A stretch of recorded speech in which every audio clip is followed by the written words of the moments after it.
In this video, we're taking a look at the best decks from Paradox Rift. We've had a few tournaments now, we've seen some placings. Let's take a look at the decks which I think are the best, some not so great, and some I would avoid altogether. As always with these lists, people are going to have different opinions.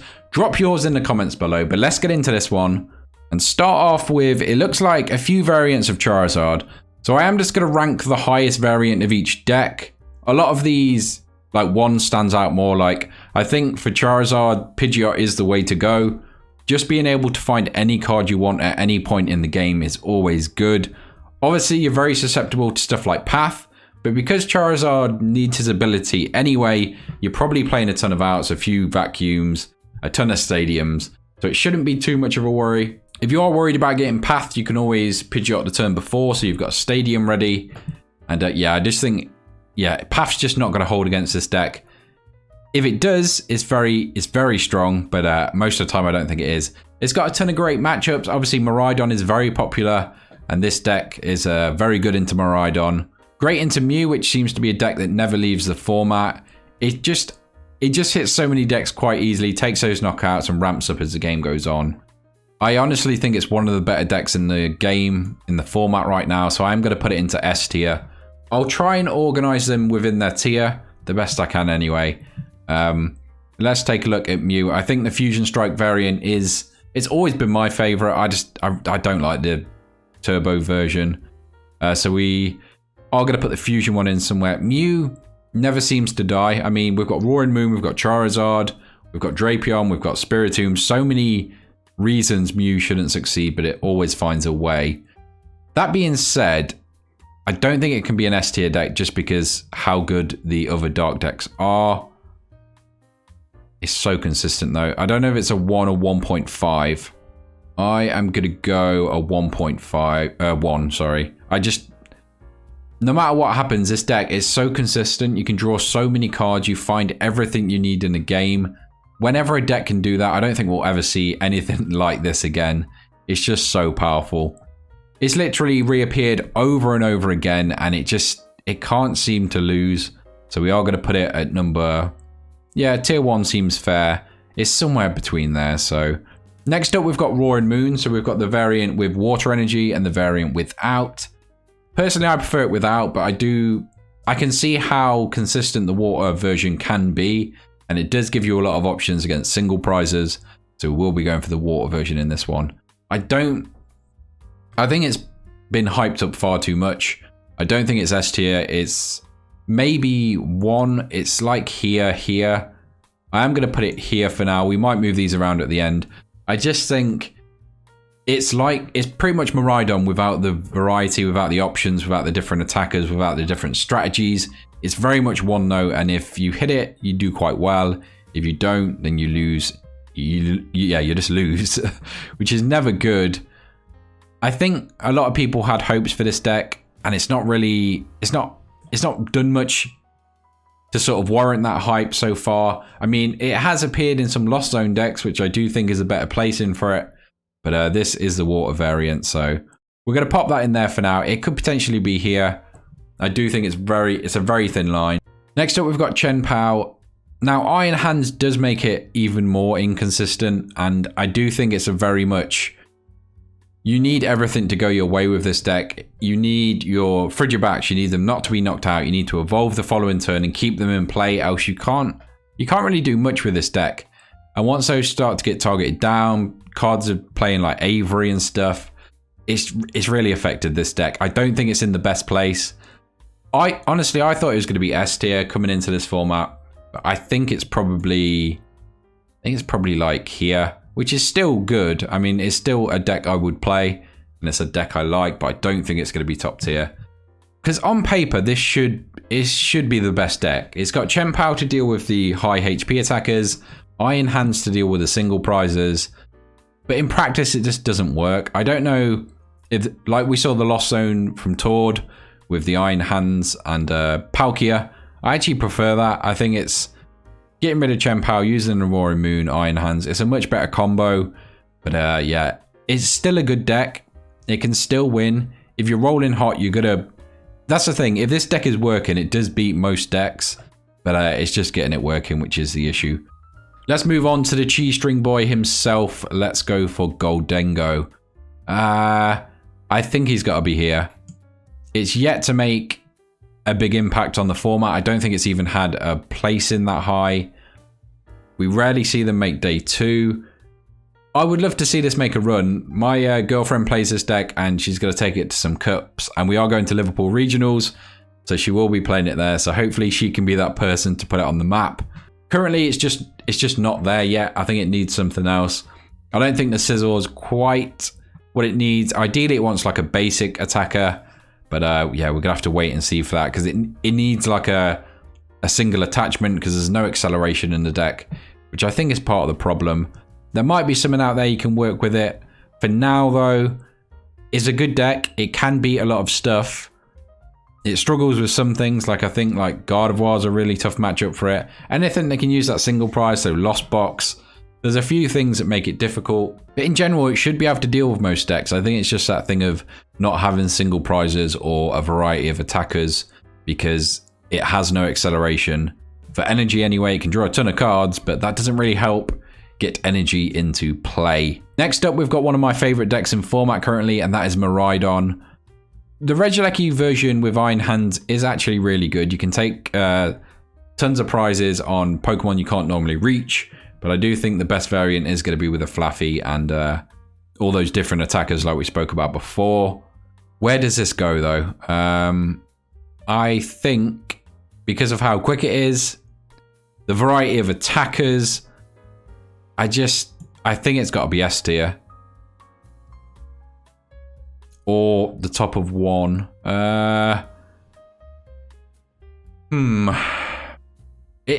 This is another deck that either runs hot or runs cold, but even if you run cold, there's a lot of... You have so many outs in this, like I mentioned before.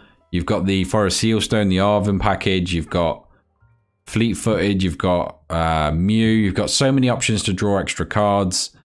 You can play stuff like Path and Judge, which a lot of decks can't. I'm actually going to put it here. It's going to be at the very bottom because it's not touching Charizard.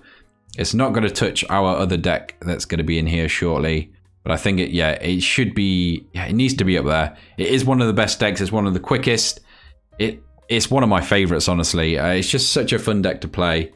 Obviously, it's very reliant on hitting those generators and getting set up early on. But if you can do that, you are laughing. Now, Lost Zone is a difficult one.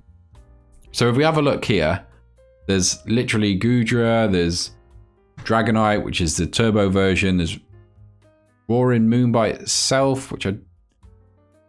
Normally Roaring Moon's with like Charizard or something, I guess that's with Greninja. We're going to go the Radiant Charizard Lost Box first. So that's going to be... The list I've been playing, which I will talk about in a second, is with Roaring Moon. Like I've... tried to pair them up, and I do think it works. You've got the Cramorants and Sableyes for early on and taking knockouts, and then these two come in at the end and clear stuff up. I think it's in a good spot. I think Jirachi means that it can't quite crack into the S tier. I do think it is tier 1. I think it's probably here. Jirachi isn't the be-all and end-all. You can run like a single Lost City. You play Raihan, so you've got ways to find it out. Lost Zone that Jirachi. Obviously, with Counter Catcher, it makes it a lot easier. Once that Jirachi's out of play, you can tear away with your Sableyes. You don't need Sableye. You've got Cramorant for the early, and then you can move into the Charizard and then finish the game off with the Roaring Moon. So there are ways around Jirachi anyway. Not every deck even chooses to play it, so I think it's still in a good spot. I'm going to put it here. There might be some bias on this one, but I do think it's in a good space right now. We're going to say... This is Lost Box, so this is going to include those, and then I will put Giratina. Where is Giratina? Giratina is on there, so we'll put Giratina in its own, and we'll put Goodra in its own as well. I think Goodra is probably down here somewhere. I wouldn't play Goodra. I'm just going to drop that in 3. Yeah, I think Gholdengo has more potential. Goodra's seen its day. It's probably not coming back. Let's take a look at some decks. I've also seen the day. Let's take a look at Lugia next. So we'll go for the colourless version, which is the most popular at the moment. It's fallen off massively. I think it's like here. It could even be down here now. I do think Gholdengo... I really want to see Gholdengo succeed. Where would Lugia go? It's completely fallen off. It's not a top 10 deck anymore. I think Gholdengo is probably slightly closer to making that list than Lugia is.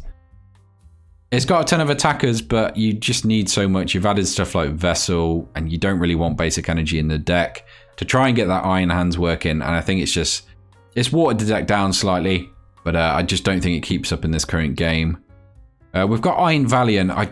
I think Entei has proven itself as the best variant of this. Where does it go? I think it has to go into tier 1.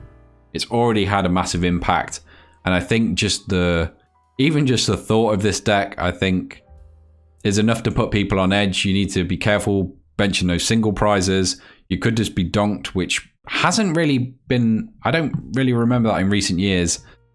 When's the last time? I guess Night March is the last time I remember being donked personally. It's just not something that happens that often. Obviously, Meloetta had that Fusion Strike thing where it could set up and it could potentially do it. But yeah, this could potentially do it every game, which is kind of scary. Obviously, it's got great matchups into the stuff like Charizard, the Gardevoirs. But once they start getting evolved, the late game can be very difficult. And stuff like Miraidon, I think, is just laughing. It has got Entei, so it can actually trade with stuff like Miraidon. So I do think it's got some good matchups. I don't know where it would be here. I guess the question is, would you rather Switch Cart and Tachyon Bits, or would you rather Switch Cart and Comfey? And I would always say Comfey. I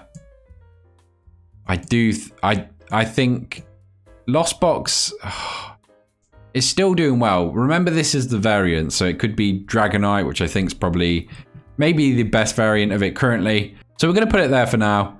Let's take a look. Arceus really isn't something we see anymore. Rapid Strike sort of fallen by the waist and gone more into the Tachyon Bits era now. We've got Cloth. I don't really think any of these. So, I mean, Palkia has just had a big placement, so that should probably go on here somewhere. We've got loads more, actually. I've just looked at the next few. So Palkia, played by Luke Kirkham at Gdansk. I don't know where this will go, honestly. It was a massive rogue deck. It came out of the blue. Obviously a great deck builder. Really knew the meta game, really worked on it, and almost took it all the way. I would have loved to see him win. Obviously from the UK, a bit of pride there. So where would it go though? I honestly, I don't know. Is it a top 10 deck? It probably is. I've played against this a ton since, and it beats a lot of decks. I don't know. It's a super consistent list. We've seen Palkia succeed just by being consistent before. I don't think it's tier 1. I'm going to put it at the top of tier 1.5. That I honestly don't know with that one. I think we need to see it played a bit more. I do think we're going to see a big increase of this over the next few tournaments, and then maybe things settle out for like Liverpool and stuff. But yeah, I think it's probably around there. I prefer playing this variant over like Chien-Pao for water. So I'm going to put it there with like a question mark next to it. Then we've got, let's go Giratina next. I would rather play Roar and Moon than Giratina. Don't know if Giratina is better. I think it's very similar, so I'm going to put it like here. Giratina is one of those decks you always think is going to be good. It should be good. Just looking at it, it should be like the best deck, but it's just not. I think with stuff like Charizard, stuff like Mew, Gardevoir, as those bigger Pokemon are so prevalent, it's a little more difficult. Obviously, you can't take those one-hit knockouts, and yeah, that sort of weighs against Giratina. Speaking of Gardevoir, we should probably place this, because I think this is going to be... Is it the best deck? It's either Gardevoir or Charizard. I'd probably say Gardevoir just because it's got those new tools of Screamtail. It uses Avery now, so it thins out your bench. And I think it's really found its spot. The Luminous Cape helped a ton. Is it Luminous? Luxurious? The Cape helps a lot anyway. There's a lot to love about Gardevoir at the minute. Obviously, it is a very decision-orientated deck. It's very heavy. So if you're going to your first tournament, I wouldn't recommend playing this. But it is probably the best deck in format currently. The only other deck on here probably worth placing, I would say, is Snorlax. Like I said, we've placed the variants of most of these decks. The Rapid Strike could probably go on here as well. Don't know where. Probably here. See, these top three are like really powerful. That could probably go higher. Oh, I don't know. This Palkia is really throwing me off. I'm gonna put it there. Snorlax Stall is a deck that's only good because of the other decks. So the other decks increase their Churro and Power Pads or Switch cards. This deck's suddenly not that good. Lost Zone obviously plays a ton of Switch anyway. And if you know how to play against Stall, a lot of decks can beat it anyway. Obviously, Gardevoir, Charizard are going to struggle always. So I think having a good matchup against them helps massively. But because this deck is only good against players that aren't used to it, that aren't playing certain cards, I think it does go somewhere in here. I'm going to put it... I know it just won Gdansk, but I don't know. I'm going to put it here. Sure, let's go there. I don't know where Rapid Strike goes. Palkia has got me... Palkia has thrown me off completely. I don't know where Palkia goes, so I don't know where these go around it. I'm going to set that as my list. I think we've hit on the best decks there. That's probably the S tier currently.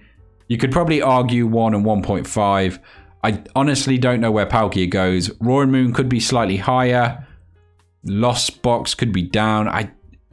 It's difficult. Lost Box is still doing really well. We're yet to see it have that impact in the Paradox Rift meta, but we've only had a few tournaments and there's plenty more to come. Like I said, this does represent the Dragonite, the Kyogre.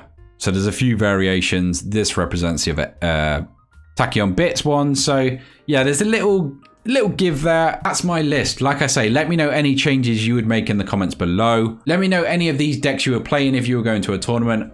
Personally, for me, I would pick up Miraidon, or if I was going to go for something slightly more complicated, maybe Charizard, maybe Lost Box. Like I said, I really like the Charizard War and Moon combo at the minute, so it might be that. That's my list though. Those are my top decks for Paradox Rift. Let me know in the comments, like I say, any I missed, any you like, any you think you're going to be playing. That's all I've got for this episode though, so I will catch you in the next one.